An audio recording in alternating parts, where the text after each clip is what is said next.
ఓం వామదేవాయ నమః అని అన్నారు అనుకోండి, లేకపోతే ఓం వామదేవ ముఖాయ నమః అంటే అనారోగ్యం ఉండదు. అందుకే శివాలయంలో ప్రదక్షిణాలు చేయండి అని ఎందుకంటారో తెలుసా? మెల్లగా ప్రదక్షిణం చేసి ఉత్తరానికి వెళ్ళి నమస్కారం చేస్తే సమస్త అనారోగ్యములకు హేతు ఎక్కడుంటుందంటే ఈశ్వరుడు నీటి ద్వారా అనారోగ్యాన్ని ఇస్తాడు. అందుకే బ్రతుకుట అంటే నీటి వలననే, భోగము నశించుట నీటి వలననే, అనారోగ్యము నీటి వలననే. సంజీవనం సమస్తస్య జగత సలిలాత్మిక భవ యుత్యుచ్యతే మూర్తిర్భవస్య పరమాత్మనః అంటుంది లింగ పురాణం. నీటి మీద ఆయన అధిష్టానం. మీకు అందుకే ఏదైనా ఊరు వెళ్ళారనుకోండి, నాకు అక్కడ కూర పడలేదండి అండవు, నాకు ఆ నీళ్లు పడలేదండి అంటాడు. అనారోగ్యమునకు కారణము నీరే, మనిషి పడిపోవడానికి కారణము నీరే. నీరు అంత శక్తివంతం. నీటి మీద అధిష్టానమై ఆయన ఉత్తరాన్ని చూస్తూ ఉంటాడు. ఆ ముఖానికి ప్రతిరోజు మీరు గోడవంక చూసి ఓం వామదేవ ముఖాయ నమః అన్నారనుకోండి, ఆయన మీకు ఏకకాలమునందు మూడిటిని కృప చేస్తాడు. ఒకటి, మీకు ఏదుందో దాన్ని ఉంచుతాడు, అది పాడైపోకుండా కాపాడతాడు. రెండవది, మీకు ఉత్తరోత్తరాభివృద్ధిని ఆయనే కల్పిస్తాడు. ఉత్తరోత్తర మీరు సంతోషంగా ఉండడానికి కావలసిన సమస్త అభివృద్ధి ఆ ముఖంలోంచే వస్తుంది.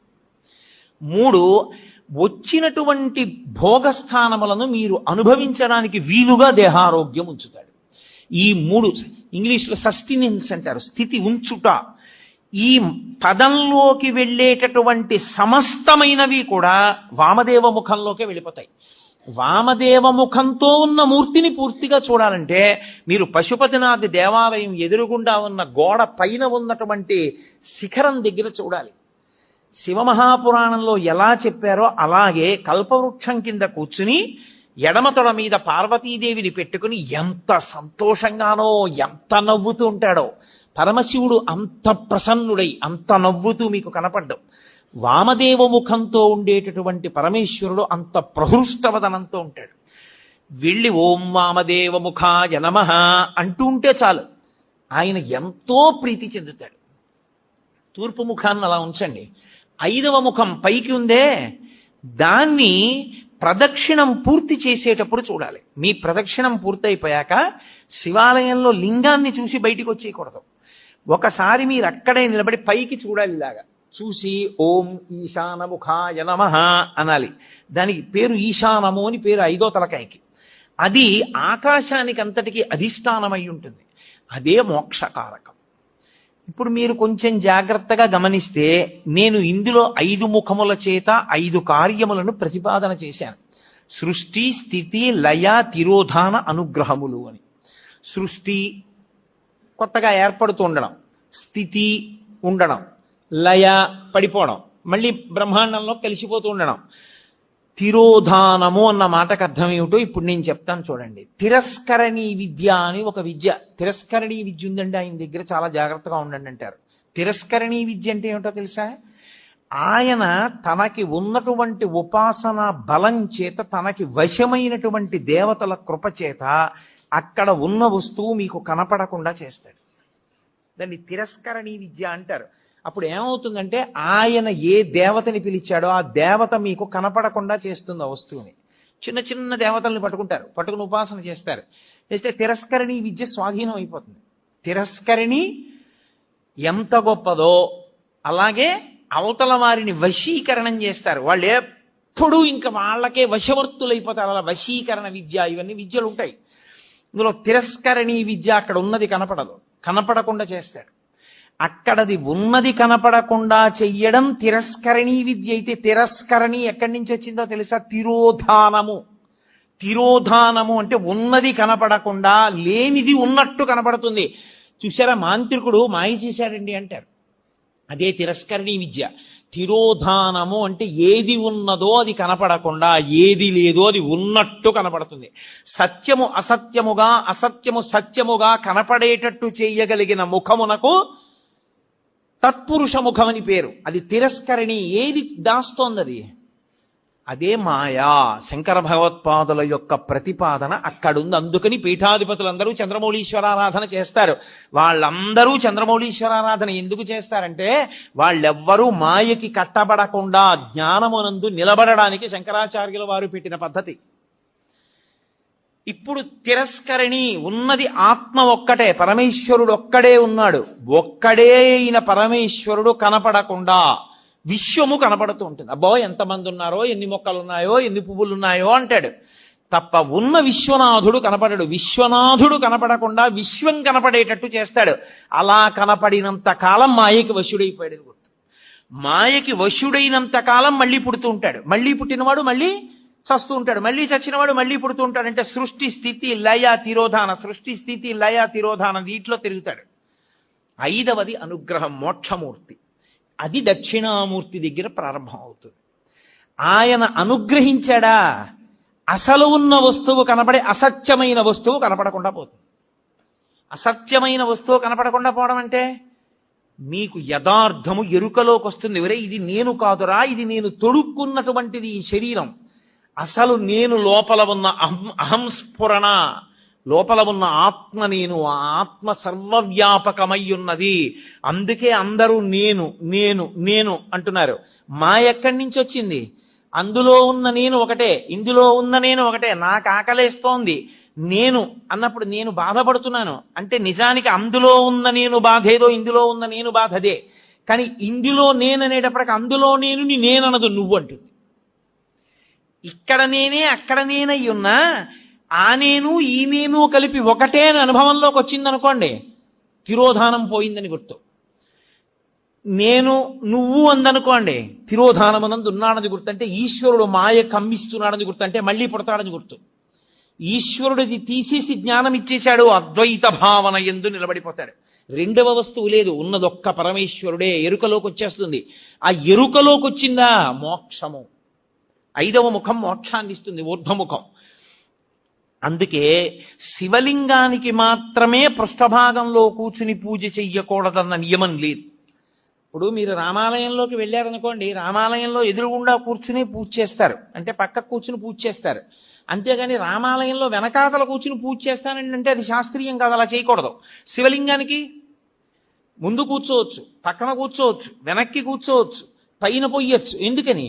అన్ని ముఖాలే, ఐదు వైపులా ముఖాలే. ఏ ముఖం నుంచి నీళ్లు జారినా మీకో ఫలితం ఉంటుంది. ఎటు నుంచి నీళ్లు జారనివ్వండి, అది మీకు వెంటనే ఒక ఫలితాన్ని ఇచ్చేస్తుంది. అందుకే పైన పోస్తారు, అన్ని ముఖాల నుంచి జారుతాయి. ఇప్పుడు శివాభిషేక తీర్థాన్ని తొక్కకూడదు. అది కాని తొక్కాడా ఉత్తరక్షణం పూర్వజన్మలలో చేసుకున్నటువంటి పుణ్యము నశించిపోతుంది. మరి ఎలా, ఎవరు చేస్తారు అభిషేకం? అందుకే ఒక్కరికి మాత్రమే అధికారం ఇచ్చి ఆయన్ని శివస్వరూపంగా గుర్తిస్తారు. గుర్తించి ఆయనకి దీక్ష ఇచ్చి ఎవరు ఆ ప్రత్యేకమైన దీక్ష యందు ఉంటాడో వాడికొక్కడికే అభిషేకం చేసేటటువంటి అధికారం ఉంటుంది. కొంతమంది గృహస్థులుగా ఉంటారు, దేవాలయాల్లో అర్చకత్వం చెయ్యరు, కానీ వారికి ప్రత్యేకమైన దీక్షలు ఉంటాయి. ఆ దీక్ష ఉన్నవాడు ఆలయంలోకి వెళ్ళి అభిషేకం చేయొచ్చు, ఏమీ దోషం ఉండదు. తప్ప అందరూ అభిషేకాన్ని శివాలయంలోకి వెళ్ళి చెయ్యకపోవడానికి కారణం అదే. నిజానికి మేం బ్రాహ్మణం అండి, అందుకని మేము లోపలికి వెళ్ళి అభిషేకం చేసుకుంటామని వెళ్లకుండా ఉండడమే మంచిది. అలా వెళ్ళకూడదు. శాస్త్రం శాస్త్రం. నేను శాస్త్రం ఒక్కటే చెప్తా, పై మాటలు మాట్లాడడం నా జన్మలో నాకు అలవాట్లేదు. లోపలికి వెళ్ళి చెయ్యవలసిన వాడు అర్చకుడొక్కడే. నీకు శాంభవ దీక్ష లాంటి దీక్షలుంటే నువ్వు వెళ్ళడానికి అర్హుడు.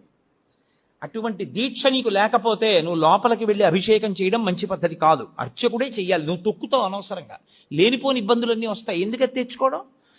కాబట్టి శివాలయము 5 ముఖములతో ఉండి 5 మీద అధిష్టానంగా ఉంటుంది. ఇదే అమ్మవారి పరంగా చెప్పారనుకోండి, పంచకృత్య పరాయణ, ఈ 5 అమ్మవారు చేస్తుందంటారు. అందుకే ఒకచో అమ్మవారు చేస్తుంది, ఆవిడ నిర్వహిస్తుంది, అప్పుడు మధురై అంటారు. మీనాక్షి అన్నీ చేస్తుంది, సుందరేశ్వరుడు ఊరుకుంటాడు. అలాగే చిదంబరం పరమేశ్వరుడు చేస్తాడు, అమ్మవారు ఊరుకుంటుంది. అందుకే ఎక్కడ ఉండేటటువంటి తత్వము అక్కడ ఉంటుంది. కాబట్టి అమ్మవారు చేస్తుంది, అయ్యవారు చేస్తారు ఈ పంచకృత్యములను. శైవ సిద్ధాంతమనందు ఈ 5 పరమశివుడు చేస్తాడు అని మనం శివ సందర్శన విధి యందు శైవాగమని చెప్తుంది. అందుకుని అలా చూడాలి. శివాలయంలోకి వెళ్ళినప్పుడు శివలింగాన్ని 3 మూర్తులుగా చూడవలసి ఉంటుంది. స్థూలలింగము, సూక్ష్మలింగము, భద్రలింగము అని మూడు. స్థూలలింగము అంటే ఆలయం యొక్క గోపురం. అందుకే శివాలయంలోకి వెడుతూనే ఏవీ మాట్లాడవద్దు అని చెప్తారు.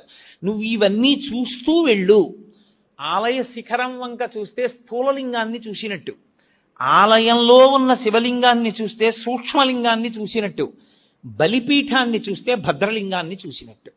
బలిపీఠము అంటే ఉగ్రభూతములు తిరుగుతుంటాయి వాతావరణంలో. వాటిని మీరు దేవాలయంలో భక్తుల్ని ఇబ్బంది పెట్టవద్దని కొంచెం అన్నం తెచ్చి బలిహరణ మంటపం మీద పెడతారు. అవి తింటాయి, ఆ మంటపం మీద ఉన్న అన్నం తింటాయి. అవి భక్తుల జోలికి రావు. ఆ బలిపీఠాన్ని చూస్తే భద్రలింగ దర్శనం చేసినట్టు. మీరు ఎప్పుడైనా గమనించారో లేదో, ఒక్క శివలింగానికే ఒక ప్రత్యేకమైన గుర్తు ఒకటి ఉంటుంది. మీరు ఎప్పుడైనా చూడండి, అన్ని శివలింగాల మీద ఉండదు అలాగా. మీరు కొన్ని శివాలయాల్లోకి వెళ్ళినప్పుడు శివలింగం దగ్గరికి వెళితే దాని మీద కొన్ని గీతలు ఉంటాయి ఇలాగా. అదేమిటో తెలుసా గీత? అలా గీత ఎందుకు ఉంటుందో తెలుసా ఎవరికైనా? అలా గీత ఉంటే దాన్ని బ్రహ్మసూత్రము అని పిలుస్తారు. అలా గీత ఉంది అంటే నీ అదృష్టం పండి నువ్వు అక్కడికి వెళ్ళావని గుర్తు. 1000 మాటలు ఓ శివాలయంలోకి వెడితే నీకు ఎంత ఫలితమో, అలా గీతలు ఉన్నటువంటి శివలింగం ఉన్న గుళ్ళోకి వెడితే అంత ఫలితం. విశేషమైన ఆరాధనీయమో అని గుర్తు. అలాంటి శివలింగం ఉన్న గుడిలోకి వెడితే తప్పకుండా మీరు మీ ద్రవ్యాన్నో, మీ బలాన్నో, మీ సంపత్తినో, మీ పాటనో, మీ పద్యాన్నో, మీ కష్టాన్నో అక్కడ వినియోగించాలి. శివలింగం మీద గీతలు కనపడ్డాయనుకోండి, బ్రహ్మసూత్రం ఉందనుకోండి, బయటికి వచ్చి కాళహస్తీశ్వర శతకంలో 2 పద్యాలు చదవాలి. బయటికి వచ్చి మీకు వచ్చిన శ్లోకాలు 2 చెప్పాలి. పాటలు వచ్చిన వాళ్ళైతే 2 పాటలు పాడాలి. బలం ఉన్న వాడివైతే పల్లకి పట్టుకోవాలి, లేదా గుడి కొంచెం సేపు తుడిచి వెళ్ళిపోవాలి. నీ దగ్గర డబ్బున్న వాడివైతే వెంటనే ఆ శివాలయంలో నువ్వు 100 రూపాయలు ఖర్చు పెట్టేవాడివి, బ్రహ్మసూత్రం ఉన్న శివలింగం ఉంటే 1000 రూపాయలు ఖర్చు పెట్టాలి. ఎందుకంటే నీ జన్మ పడ్డి అక్కడికి వచ్చావని గుర్తు. అది 1,000,000 రెట్ల ఫలితాన్ని ఇచ్చేస్తుంది. ఒక రుద్రాభిషేకం ఒక చోట చేస్తే ఏ ఫలితమో, బ్రహ్మసూత్రం ఉన్న శివలింగానికి చేస్తే 1,000,000 రెట్లు విశేష ఆరాధనా ఫలితముని ఇచ్చేస్తుంది ఆ శివలింగం. అలా ఇవ్వగలిగిన శివలింగం అని గుర్తు చెప్పడానికి వచ్చిన వాళ్ళకి బ్రహ్మసూత్రం ఉంటుంది దాని మీద. అది చెక్కినప్పుడే ఆ బ్రహ్మసూత్రం చెక్కుతారు. బ్రహ్మసూత్రం ఉన్నది మీకు పరాకు చెప్పినట్టు శివలింగం మీద. జాగ్రత్తగా ఉండు సుమా. తేతలి అని ఒక గ్రామం. మహానుభావుడు రాజరాజ నరేంద్రుడు వెళ్ళిపోతుంటే ఒక పాము అడ్డొచ్చింది, వెళ్ళనివ్వాల సైన్యాన్ని. ఏమిటి ఇలా అడ్డొచ్చిందని చెప్పి తెల్లవారుదామున వెళ్ళి చూశాడు. అద్భుతమైనటువంటి శివలింగం, దాని మీద ఉంటుంది బ్రహ్మసూత్రం. నేను ఎన్నో దేవాలయాల్లో చూసా బ్రహ్మసూత్రం ఉన్న శివలింగాలు. బ్రహ్మసూత్రం ఉన్నది మీ అదృష్టం పండిపోయిందని గుర్తు. మీరక్కడికి వెళ్ళి అపచారం చేసినా అంతే, 1,000,000 రెట్లే. మీరు అక్కడికి వెళ్ళి ఏమీ చేయలేదు, కూర్చొని శివ శివ శివ శివ అనుకుని వచ్చేశారు. శివ శివ శివ శివ 4 మార్లు మీరంటే 4 కోట్ల మార్లు మీరు శివనామం చెప్పారని వేస్తారు. బ్రహ్మసూత్రం ఉన్న దేవాలయంలో ఏది చేసినా ఇంటూ 1,000,000 అని గుర్తు. నేను మాటకంటున్నాను, దానికి లెక్క లేదు అసలు. విశేష అని శైవాగమం అంత గొప్పది బ్రహ్మసూత్రం ఉన్నది. అందుకే శివాలయంలోనే 2 సూత్రాలు ఉంటాయి, సోమసూత్రము, బ్రహ్మసూత్రము. ఈ 2 ఉంటాయి. శివాలయం ఒక్కదానికే ఒక విశేషం ఉంటుంది. శివాలయంలో పరమేశ్వరుడు చెట్టు రూపంలో ఉంటాడు ఒక్కొక్క చోట. ఇక్కడ మారేడు చెట్టు కాశీ నుంచి తెచ్చి వేశారు అంటారు. అది ఎవరు వేశారండి? అది ఒక్కొక్క చోట పరమశివుడు, దేవాలయంలో ఉన్నటువంటి పరమేశ్వరుడు బయటికి వచ్చి చెట్టు రూపంలో నిలబడతాడు, కదులుతూ ఉంటాడు. మీరు పరమశివుడిని ఇలా ముట్టుకోవడం మీకు సాధ్యం కాదు, సంభవం కాదు, ముట్టుకోలేరు. కానీ ఒక్కొక్క చోట స్థల వృక్షము అన్న పేరుతో ఉంటాడు. అక్కడ లోపల ఉన్న శివుడే బయట చెట్టు రూపంలో ఉంటాడు. నేను మీకు ఉదాహరణ చెప్పాలంటే, కాంచీపురం ఏకాంబరేశ్వర దేవస్థానంలో మామిడి చెట్టు రూపంలో ఉంటాడు. లోపల శివలింగం ఎంత గొప్పదో పృథివీలింగం చెట్టు ఎంత గొప్పది. అలాగే వైదీశ్వరం వేప చెట్టు రూపంలో ఉంటాడు. ఎందుకంటే అక్కడ పేరే వైదీశ్వరం. ఆయన రోగ నివారణ చేస్తూ ఉంటాడు. రోగ నివారణ చెయ్యడానికి యోగ్యం వేప చెట్టు. అమ్మవారు అనుగ్రహించింది. 365 రోజులలోనూ అన్నిటిలోకి భయంకరమైనటువంటిది, అత్యంత ప్రమాదకరమైనటువంటి యమదంస్ట్రలు అంటారు. యముని యొక్క 2 కోరలుగా వర్ణింపబడినవి 2 ఋతువులు. ఒకటి శరదృతువు, రెండు వసంత ఋతువు. ఈ రెండు ఋతువులు అత్యంత ప్రమాదకారులు. చాలా మంది ఈ ఋతువుల్లోనే పడిపోతారు కనుక అమ్మవారు ఏం చేసిందంటే, కొత్త సంవత్సరం చైత్రం ప్రారంభమై వసంత ఋతువు రాగానే పసిబిడ్డల దగ్గర నుంచి వృద్ధుల వరకు కాపాడడానికి అమ్మవారే అనుగ్రహ రూపంలో వేప చెట్టుకి పువ్వుగా వస్తుంది. అందుకే వేప పువ్వుని తెచ్చి ప్రసాదంలో వేసుకు తింటారు కొత్త సంవత్సరం రాగానే. కారణం అది. ఆవిడ రోగనిరోధక శక్తినిచ్చి మృత్యుదంష్ట నుండి పైకెత్తుతుంది. శారదా నవరాత్రులు చేసిన, వసంత నవరాత్రులకి ముందు చైత్ర శుక్ల పాడ్యమి నాడు ఈ ప్రసాదం తీసుకున్నా పరదేవతానుగ్రహం కలగడానికి కారణం ఏదో ఛాందసత్వంతో ఉతినే వేప వచ్చిందని పెట్టడం కాదు. అమ్మవారు ప్రతిజ్ఞ చేసింది, నేను అలా వస్తాను, నన్ను మీరు ప్రసాదంగా స్వీకరించండి అని చెప్పింది. కాబట్టి ఒక్క శివాలయానికే బ్రహ్మసూత్రము, సోమసూత్రము, స్థలవృక్షము. మీకు కంచిలో లోపల ఉన్న పృథివీలింగం ఎటువంటిదో బయట ఉన్న మామిడి చెట్టు అంత గొప్పది. మీకు అలాగే వైదీశ్వరంలో ఆయన రోగ నివారక స్వరూపంతో ఉంటాడు. అది అంగారక క్షేత్రం. అక్కడ విశేషమైన శక్తి కుజుడికి. అక్కడికి వెళ్ళి పూజ చేస్తే కుజగ్రహం అనుగ్రహిస్తుంది. జాతకంలో ఉండకూడని చోట కానీ కుజగ్రహం ఉన్నదా చాలా ఇబ్బంది పెట్టేస్తుంది. దాని దోషాన్ని నివారించేది ఏది అంటే ఒక్క వైదీశ్వరం. వైదీశ్వరం కుజుడు పరమశివుని యొక్క కుమారుడు. అందుకే అక్కడ వైదీశ్వరంలో మహానుభావుడు రోగ నివారణ చేసేవాడుగాను ఉంటాడు. వైద్యుడుగా ప్రథమో దైవ్యోభిషకో అని రుద్రాధ్యాయంలో ఆయనకి పేరు. ఆయనే ప్రథమ వైద్యుడు. ఆయన రోగములను నివారించడానికి దేవాలయం బయట వేప చెట్టు రూపంలో ఉంటాడు. అలాగే జంబుకేశ్వరం జలలింగం. జంబుకేశ్వరంలో నేరేడు చెట్టు రూపంలో ఉంటాడు, స్థలవృక్షం. దేవాలయం వెనకాతలే ఉంటుంది నేరేడు చెట్టు. అలాగే మధ్యార్జునం అని ఒక క్షేత్రం, మహాలింగము అంటారు దాన్ని. చంద్రశేఖరేంద్ర సరస్వతి మహాస్వామి వారికి కామకోటి పీఠాధిపత్యం వహించిన మహాపురుషులు, వారే కదలాడిన శివస్వరూపం. వారికి మధ్యార్జున క్షేత్రం అంటే ప్రాణం. ఏ అభిషేకం జరిగినా, ఏ పూజ జరిగినా వారికి ప్రసాదం పట్టుకొచ్చేవారు అర్చకులు. మధ్యార్జునం ఇప్పటికీ అక్కడ ఒక మాట చెప్తారు, మధ్యార్జున క్షేత్రంలో అభిషేకం చేస్తే, శ్రీకాళహస్తి క్షేత్రంలో దక్షిణామూర్తి ఎదురుగుండా ఉంటుందో శివలింగం, మీకు 4 వైపులా గోడలుండి పైన ఆచ్ఛాదన ఉండదు, కప్పీరు, పైన కప్పు ఉంటుంది శివాలయాలకి. ఒక్క దక్షిణామూర్తి ఎదురుగుండా ఉన్నటువంటి శివలింగాన్ని మహామృత్యు దోష నివారక లింగము అంటారు, మృత్యుంజయ లింగము. దానికి ఆచ్ఛాదన ఉండదు. అంతటా క్షామం వచ్చేసి ఇంకా తినడానికి తిండి లేక పశువులు కూడా చచ్చిపోతే అప్పుడు ఏం చేస్తారంటే 4 గోడల మీద అర్చకులు నిలబడతారు.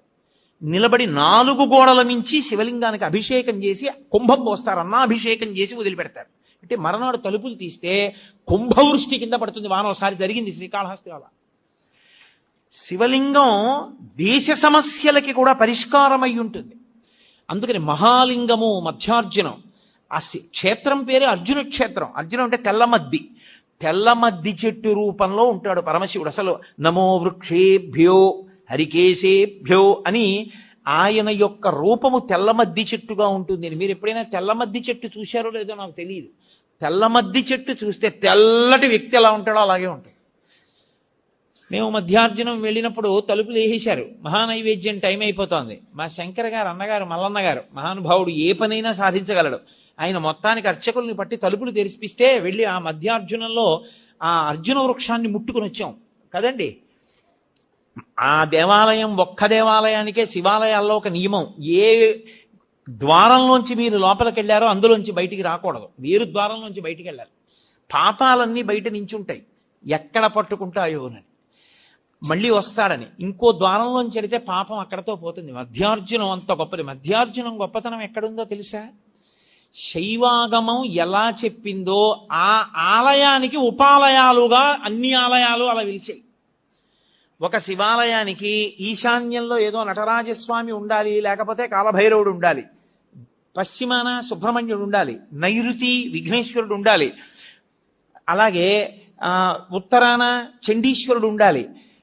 ఎలా శైవాగమం చెప్పిందో మధ్యార్జున క్షేత్రానికి అన్ని దిక్కులా అలా వచ్చాయి దేవాలయాలు. అందుకని అసలు దాని చుట్టూ ఉన్న దేవాలయాలు ఉపాలయాలై ఈ లింగం మహాలింగం అయింది. అందుకని దానికి ఆ లింగాన్ని, అన్ని శివాలయాల్లో ఉన్న శివలింగానికి మహాలింగం అంటారు. కానీ ప్రత్యేకించి మధ్యార్జున క్షేత్రంలో ఉన్న శివలింగానికి ఒక్కదానికే ఒక ప్రత్యేకమైన పేరు, మహాలింగం అనే పిలుస్తారు. ఎంత ప్రీతో చెప్పలేను పరమాచార్య స్వామి వారికి. అక్కడే ఉండే ఏమి నంది, మీరు ఇలా తలెత్తి చూడాలి, అలా ఉంటాడు నందీశ్వరుడు. నందీశ్వరుడు కేవలము శివుణ్ణి చూస్తాడని మీరు అనుకుంటున్నారేమో, తప్పు. నందీశ్వరుని యందు ఒక ప్రత్యేక లక్షణం ఉంది. ఆయన విశేషానుగ్రహాన్ని మీకు ఇస్తాడు. ఏమిటో తెలుసా? మీకు ఏదో పట్టి పీడిస్తోంది, దోషం తెలియట్లేదు. ఎందువల్ల ఇలా అవుతోందండి అంటే, ఏ పర్వాలేదు అవుతుంది కానండి, ఏం పర్వాలేదండి అంటుంటారు. దోషం పట్టుకోలేరు. అది ఎందుకు వస్తుందో తెలుసా? ఎక్కడో మహాత్ముల మనస్సు కష్టపెట్టడమో, లేకపోతే ఏదో చెయ్యకూడని దోషం ఏదో చేశారు, అది జాతకంలోకి దొరకదు, పీడిస్తూ ఉంటుంది. మీకు దొరకని దోషం పోవాలి అంటే ఒక్క నంది అభిషేకానికే పోతుంది. అది ఎప్పుడో తెలుసా? ఎప్పుడు పడితే అప్పుడు చేయడానికి వీల్లేదు. త్రయోదశి నాటి సాయంకాలం శివాలయంలో శివలింగానికి పొద్దున్న అభిషేకం అయిపోతుంది కాబట్టి అలంకారం చేసేసి రుద్రాధ్యాయంతో నందీశ్వరుడికి అభిషేకం చేస్తారు. అభిషేకం చేసి నంది మూర్తిని అంతటినీ కడిగి అలంకారం చేసి చందనం బొట్టి బొట్టు పెట్టి నందీశ్వరుడికి శివలింగానికి ఏకకాలంలో హారతిత్తితే సమస్త దోషములు ఉపశాంతి పొందుతాయి. ఒక్క త్రయోదశి నాడే. ఇక ఇంకొక రోజు లేదు దానికి. దోష నివారణార్థం చేసేటటువంటి అభిషేకం నందీశ్వరుడికి ఉంది ప్రదోష వేళలో. జాతకంలో వచ్చేటటువంటి అంత గొప్ప గొప్ప దోషాల్ని కూడా నివృత్తి చెయ్యగలిగిన శక్తి ఎక్కడ పటమరిస్తుందంటే శివాలయంలో పటమరిస్తుంది. అందుకే త్రయోదశి అభిషేకము అంటారు. దానికి నంది దగ్గర బయలుదేరి ప్రదక్షిణం చేసి నంది దగ్గరికి రావాలి. దానికి ఒక ప్రత్యేకమైన ప్రదక్షిణ విధానం ఉంటుంది. ఆ ప్రత్యేక ప్రదక్షిణ విధానంలో ప్రదక్షిణం చేసి మళ్ళీ నంది దగ్గరికి వస్తారు. దాన్ని నంది నమస్కారము అని పిలుస్తారు. దాని చేత శివానుగ్రహం పరిపూర్ణంగా కలుగుతుంది. తత్తీర్థం తల మీద చల్లితే చాలు. ఎప్పుడైనా జరిగిందా ఇక్కడ నందికి అభిషేకం? త్రయోదశి నాడు దోష నివారణార్థ శివాభిషేకము అని చేస్తారు. హరిప్రసాద్ గారి చెవిలో పడింది కాబట్టి అయిపోయినట్టే. అలాగే శివాలయంలో ప్రతిరోజు అభిషేకం చేస్తారు. కానీ అసలు యథార్థమునకు పరమేశ్వరుడికి అత్యంత శక్తివంతమైన అభిషేకం జరిగేది ఎప్పుడో తెలుసా? మనం మహాశివరాత్రి, మాస శివరాత్రి చేస్తాం, మంచిదే. కానీ అసలు నిజానికి పరమేశ్వరాభిషేకమునకు ఒక భక్తుడు వచ్చి సంవత్సరంలో ధరించిపోయే అభిషేకం ఎప్పుడు అంటే మార్గశీర్ష మాసంలో వచ్చే ఆర్ద్రా నక్షత్రంలో తెల్లవారుజామున చెయ్యాలి. చిదంబరంలో నటరాజస్వామికి చిదంబరంలో మోక్షలింగము అని శంకరాచార్యులు వారు పరమశివుడి దగ్గర నుంచి 5 లింగాలు తీసుకొచ్చారు. ఆ 5 లింగాల్లో ఒక లింగమే ఇప్పటికీ శృంగేరిలో ఉంది. శృంగేరిలో ఉండి భోగలింగం అన్న పేరుతో అభిషేకం చేయబడుతోంది. కంచిలో ఉన్నది యోగలింగం, చిదంబరంలో ఉన్నది మోక్షలింగం. చిదంబరంలో ఉన్న మోక్షలింగానికి ఆర్ద్రాభిషేకము అని ప్రత్యేకం చేస్తారు. అసలు నిజానికి దానితో కలుపుకుంటూ ప్రతి శివాలయంలో మార్గశీర్ష మాస ఆర్ద్రా నక్షత్రం నాడు తెల్లవారుజామున 3-4 మధ్యలో చెయ్యాలి అభిషేకం. దేవాలయాన్ని మంగళ వాయిద్యాలతో పరమేశ్వరుణ్ణి మేల్కొల్పి ఉత్సవమూర్తుల్ని తీసుకొచ్చేసి గబగబా ఆలయాన్నంతటినీ శుద్ధి చేసుకోవాలంటే సిద్ధం చేసుకుని పరమేశ్వరుడికి అభిషేకం చేస్తారు. గడ గడ గడ గడ గడ గడ వణికిపోతుంటారు. అందులో ఆర్ద్ర నక్షత్రం ఉంటుంది ఆ రోజున. ఆర్ద్ర అంటేనే తడి. దీని మీద ఒక విషయం చెప్తుంటారు. శివ, నీకు ఇదేం పిచ్చయ్యా, మార్గశీర్ష మాసం అంటేనే ఊహూయని వడక లోకముర్వీనాథ అని లోకం అంతా వణికిపోతుంటుంది. అంత వణికిపోయే సమయంలో తెల్లవారుజామున 3:30-4 మధ్యలో ఎవడైనా నెత్తి మీద అన్ని కడవల నీళ్లు పోసుకుంటాడా? ఎందుకన్ని చన్నీళ్లు పోసుకుంటావు అంటే ఒక చమత్కారంగా ఒక గడుసు కవి దానికి ఒక పెద్ద అర్థం చెప్పాడు. ఎందుకలా ఆయన ఆర్ద్రాభిషేకం చేసుకుంటాడు అన్నదానికి. ఆయన మౌళే గంగా శశాంకౌ, ఈశ్వర మీకు తల మీద గంగుంది, ఒక పక్క చంద్రుడు ఉన్నాడు, ఇద్దరూ చల్లటి వాళ్లే, చల్లగా ఉంటారు ఇద్దరు తలమించి జారుతూ. పోన్లే తలమించి జారుతూ చల్లగా ఉన్నా ఏదో కింద వెచ్చగా ఉంటుంది ఒళ్ళు అనుకుందామా? పార్శ్వే వామే దయార్ద్ర హిమగిరి దుహిత, ఎడం చేతి పక్కన ఎప్పుడు లోకాల పట్ల దయ చూపించడంలో చల్లని తల్లి, పైగా హిమగిరి దుహిత మంచుకొండ కూతురు. ఆవిడ అసలే మంచుకొండ కూతురు, పైగా దయ కలిగిన తల్లి. ఎంత చల్లగా ఉంటుంది! ఆవిడేమో ఎడం భాగంలో ఉంటుంది. ఇది చాలదన్నట్టు కరచరణ తలే శీతలాంగా భుజంగా, కాళ్ళకి చేతులకి జివ్వుమనేటంత చల్లగా ఉండే పావులు చుట్టుకొని ఉంటాయి.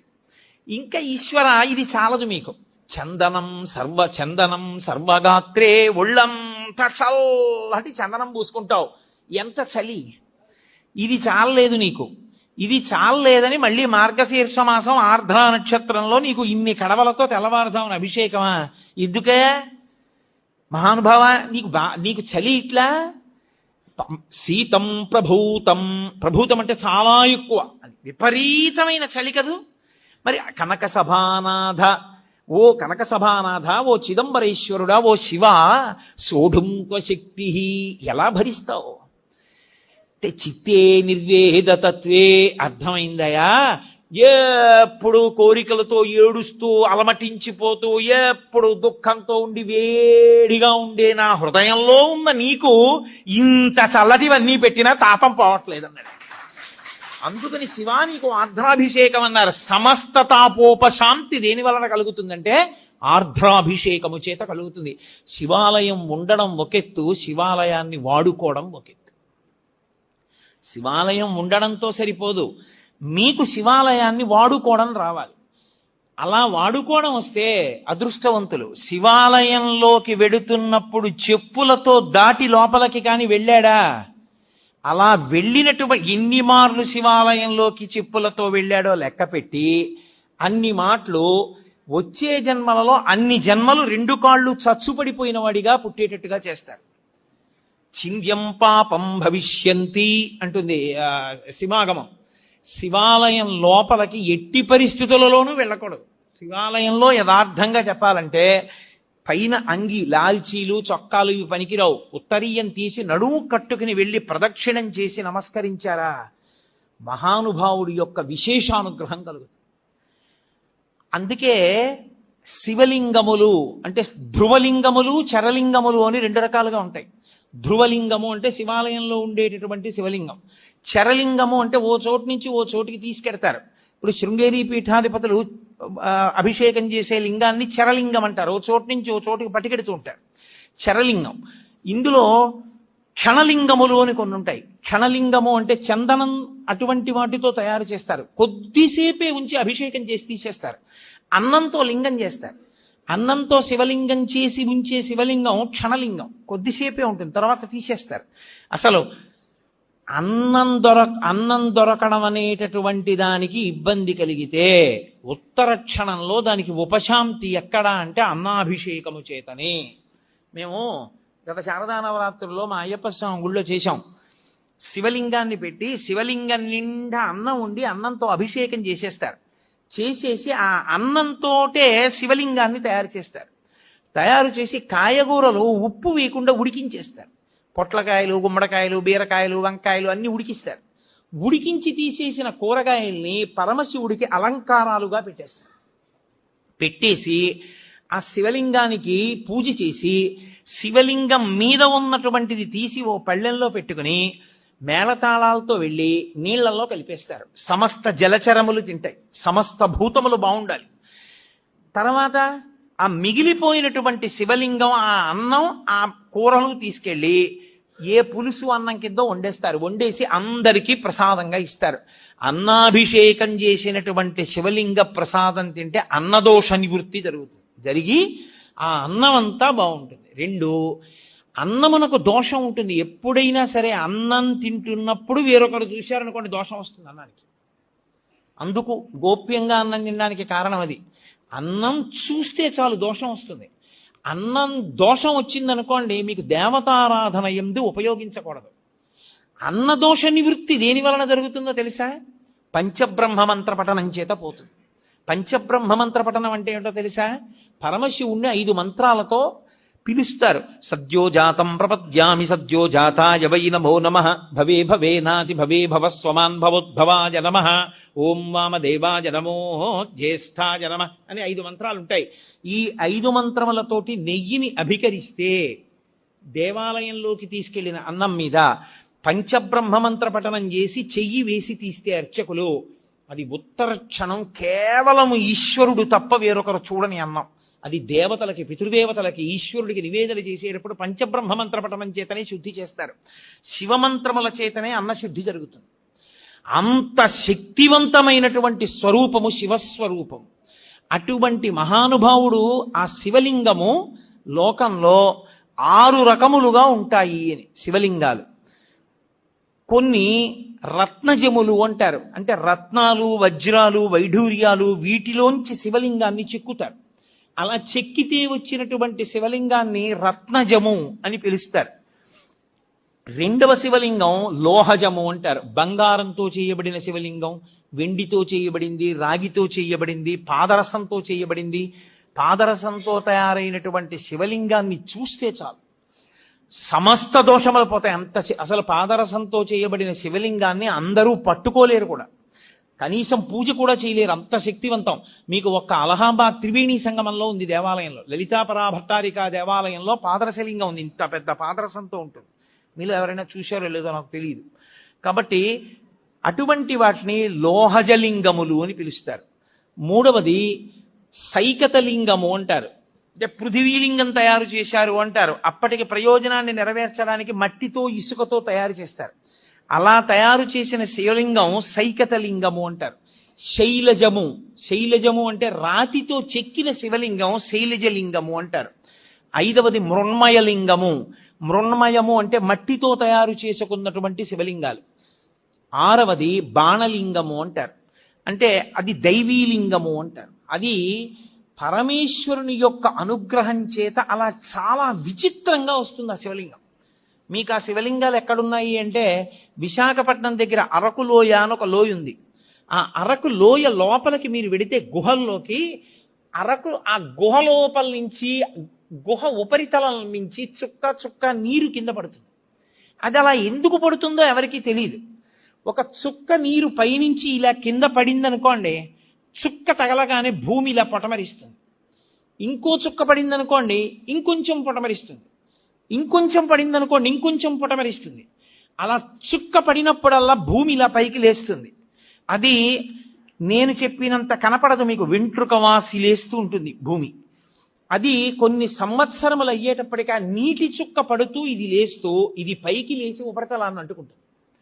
అలా పైకి లేచినటువంటి లింగములను దైవీ లింగములు అని పిలుస్తారు. అవి పరమేశ్వరుని యొక్క అనుగ్రహం చేత ప్రకృతిలో ఏర్పడుతుంటాయి. అలా ఏర్పడేటటువంటి శివలింగములు అవి అద్భుతమైనటువంటి శివలింగాలు. ప్రతిష్టా స్వరూపంలోకి కూడా వాటిని తీసుకుంటారు. తీసుకుని దారుజలింగములు అని ఒకటి కొయ్యతో చేస్తారు. కొయ్యతో చేసిన లింగాన్ని దారుజలింగము అంటారు. ఇక